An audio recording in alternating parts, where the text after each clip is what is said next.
নমস্কার বন্ধুরা, আজ আমি আপনাদের গরমের একটি স্বাস্থ্যকর খাবার কারি পকোড়া কারি বানিয়ে দেখাবো। পকোড়া কারি একটি রাজস্থানি ডিশ, যেটি গরমে আমরা অনেকেই হয়তো আপনারা জানেন, আর যারা জানেন না তাদের জন্য ভিডিওটি আমি শেয়ার করলাম। প্রথমে আমি নিলাম বেসন। পকোড়া মানে হচ্ছে বড়া, বেসনের বড়া, সেটা আমি করে নেব। আমি একটা বাটিতে বেসন ঢাললাম, তারপরে দিলাম কালো জিরে আর আজওয়াইন, আর পরিমাণ মতো স্বাদ মতো নুন, আর দেবো 1 চিমটে হলুদ, হাফ টিস্পুনের মতো।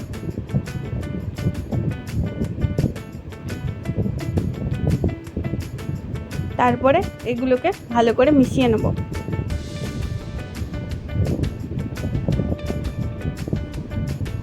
বেসনের বড়া করার জন্য যেমন আপনারা করেন তেমনি কনসিস্টেন্সি রাখবেন।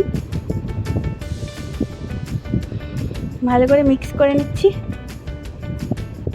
আপনারা গরমে এই রান্নাটি করে খেতে পারেন, পেটের জন্য খুবই ভালো, পেট ঠান্ডা থাকে। দই দিয়ে তৈরি।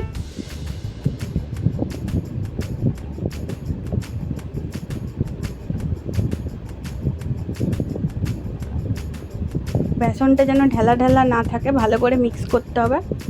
কড়াইয়ে সরষের তেল দিলাম, আপনারা সাদা তেলেও করতে পারেন রান্নাটি। তারপরে আমি ছোট্ট ছোট্ট বড়ার মতো বেসনের পকোড়ি করে নেব। আপনারা আপনাদের সাইজ মতো করতে পারেন, আমি ছোট ছোট করেছি, কারণ এগুলো আবার কারিতে যখন আমরা ঝোলে দেব, দইয়ের যে তরকারিটা বানাবো সেটাতে আরও ফুলে যাবে, পরিমাণে বেড়ে যাবে, তাই আমি ছোট ছোট বানাচ্ছি। আপনারা চাইলে বড়ও করতে পারেন।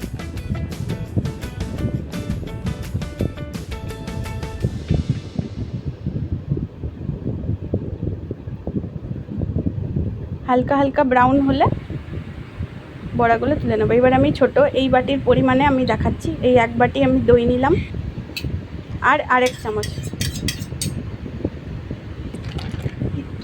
আর বেসন একদম 1 চামচ, 1.5 চামচের মতো বেসন। ব্যাস, দই আর বেসনটাকে এরপরে জল দিয়ে মিক্স করে নিতে হবে। প্রথমে আমি 1 বাটি জলে গুলে নিচ্ছি, তারপরে আরও জল দেবো।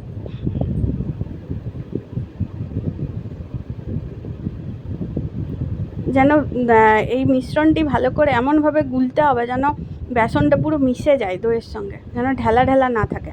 আর তার জন্য আমি যাতে স্মুথ হয় টেক্সচারটা, তার জন্য আমি ছাঁকনিতে ছেঁকে নেবো একটু একটু করে।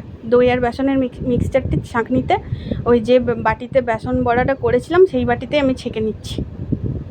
তাহলে কারি পকোড়ার যে কারিটা হবে সেটা অনেক স্মুথ হবে। একটু ধৈর্য নিয়ে বন্ধুরা আপনারা এটি করবেন, একটু একটু করে ছাঁকবেন। বড় ছাঁকনি থাকলে আরও ভালো, একবারেই হয়ে যাবে। আমার কাছে ছিল না, তাই আমি ছোটো ছাঁকনিতে করলাম। এরপর আমি কড়াইয়ে সাদা তেল দিলাম। সাদা তেল দেওয়ার পর কিছু ফোড়ন দেব। প্রথমে দিচ্ছি গোটা ধনে,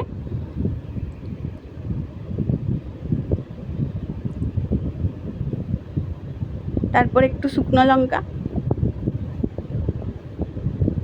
তারপরে দিচ্ছি কালো জিরে আর ওই জোয়ান। আপনারা কাঁচা লঙ্কা দিতে পারেন ফোড়নে, শুকনো লঙ্কা আপনারা যেমন ঝাল খাবেন তেমনি দেবেন। আর তারপর আমি কারি পাতা ফাটিয়ে দিয়ে দিলাম। ব্যাস, এই সবগুলোর একটু ভাজা ভাজা গন্ধ উঠবে। বেশিক্ষণ ভাজবো না, অল্প, ওই 2 মিনিটেরও কম, 1-1.5 মিনিট মতো ভেজে নেব।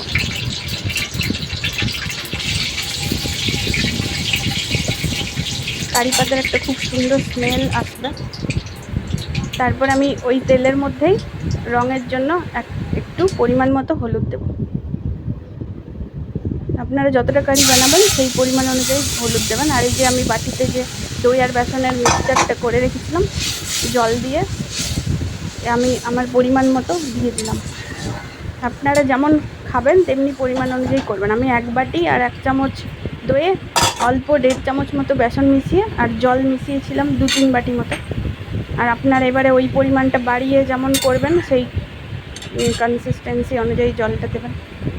এবার আমি গ্যাসটার সিমটা বাড়িয়ে দেবো, বাড়িয়ে একটু ফুটতে দিতে হবে।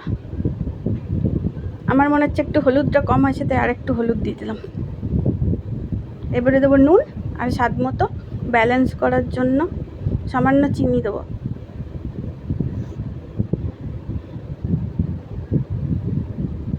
এই যে সামান্য চিনি দিলাম।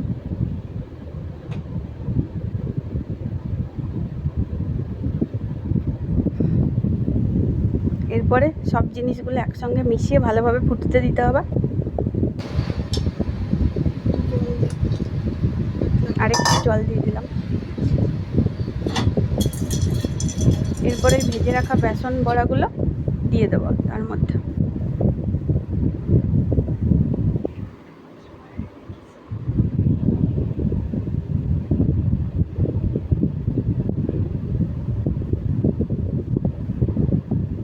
দেখছেন তো কনসিস্টেন্সিটা। অনেকে আবার ঠিক পছন্দ করে, তো আমরা এমনি পাতলা পাতলাই ভাত দিয়ে খেতে পছন্দ করি, তাই আমরা এমনি রেখেছি। আপনারা চাইলে আরেকটু বেসনটা বাড়িয়ে থিকনেসটা বাড়াতে পারেন। এরপরে নামাবার আগে আরেকটু কারি পাতা দিয়ে ফুটিয়ে নামাবো। আপনারা চাইলে কাঁচা লঙ্কা চিড়েও দিতে পারেন।